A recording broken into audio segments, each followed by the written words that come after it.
Bonjour et bienvenue. Aujourd'hui, on va faire une petite exploration d'un symbole vraiment puissant dans le foot, le numéro 10 au Real Madrid. On a un article là qui retrace un peu son histoire récente. Ah oui, bonjour. C'est un numéro iconique, c'est vrai. Souvent, on l'associe aux artistes, quoi, les créateurs. Mais bon, son parcours au Real ces dernières années, il est assez diversifié en fait, hein. Oui, c'est ça, plus nuancé qu'on pourrait le croire. Carrément. Bien loin d'un profil unique. Absolument. Donc l'objectif aujourd'hui, c'est de comprendre ce que ce maillot y représente vraiment dans ce club mythique. On va regarder qui l'a porté juste avant Kylian Mbappé, disons depuis la fin des années 90. D'accord. Alors, on peut commencer avec Clarence Seedorf, non? Fin des années 90. Exactement, Seedorf, 1996-1999. Puissance, technique, vista. Oui, un joueur d'une puissance et d'une technique assez remarquable pour l'époque. Il a laissé une empreinte, plus de 150 matchs, il me semble, une Ligue des Champions en 98. C'est ça. Il incarnait une sorte de 10 très complet, très physique aussi et influent dans le jeu, tu vois. Et puis, changement d'époque radical avec l'arrivée de Luis Figo en 2000, le fameux transfert choc depuis Barcelone, Ah oui, l'ère des Galactiques qui commence. Voilà. Comment est-ce qu'il a, lui, porté ce numéro 10? C'était différent de Seedorf, j'imagine? Bah oui, Figo, il a donné une dimension de leader charismatique à ce numéro 10. Au-delà de sa technique, qui était immense, c'était un visage clé de cette période faste pour le Real. Décisif dans les grands matchs. Un catalyseur, quoi. Exactement. Un vrai catalyseur d'énergie.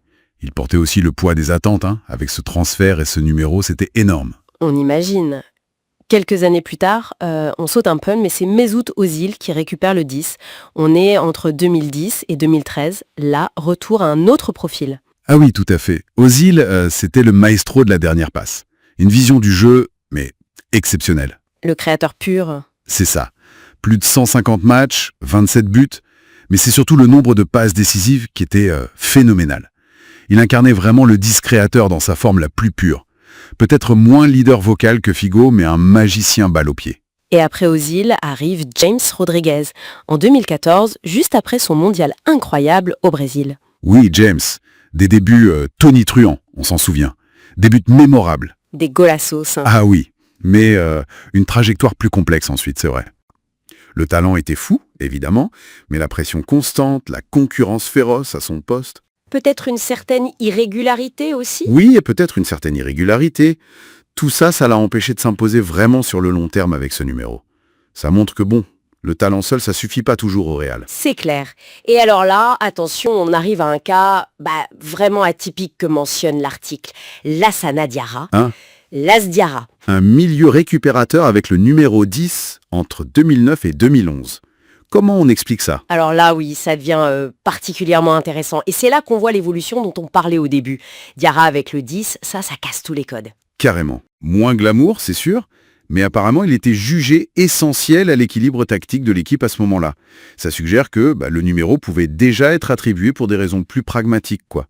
Ou que l'idée du joueur clé changeait déjà. Voilà, que le joueur clé, ce n'était plus forcément ou uniquement le créateur offensif attitré. Cette idée d'évolution, elle se confirme avec le joueur suivant, qui est une légende absolue, Luka Modric. Modric. Arrivé en 2012, il récupère le 10 un peu plus tard, mais Ballon d'Or, 5 Ligues des Champions, il n'est pas non plus le 10 classique à la Özil. Exactement. Modric, il a redéfini l'influence qu'on peut avoir sur le jeu, souvent depuis une position plus reculée sur le terrain. Son intelligence de jeu, sa capacité à dicter le rythme, à casser les lignes. Par la passe ou le dribble. Oui, par la passe ou le dribble. Il a incarné une forme de leadership technique, une maîtrise totale. Il a prouvé qu'on pouvait être le cœur créatif de l'équipe sans forcément être planté derrière l'attaquant, tu vois. Son héritage est immense. Colossal, vraiment. Et tout ça, ça nous amène à aujourd'hui. Kylian Mbappé, arrivé libre du PSG, il hérite de ce numéro 10 et de toute son histoire. Les attentes sont... stratosphériques, c'est le mot. Là, on a la confluence du statut de superstar mondial et de l'héritage de ce numéro au Real. Il a le profil pour elle. Ah oui. Mbappé, il a le profil pour électriser le Bernabéu, pour être ce joueur ultra décisif que le Real attend souvent de son numéro 10. La pression sera immense, c'est sûr. Mais c'est aussi une validation.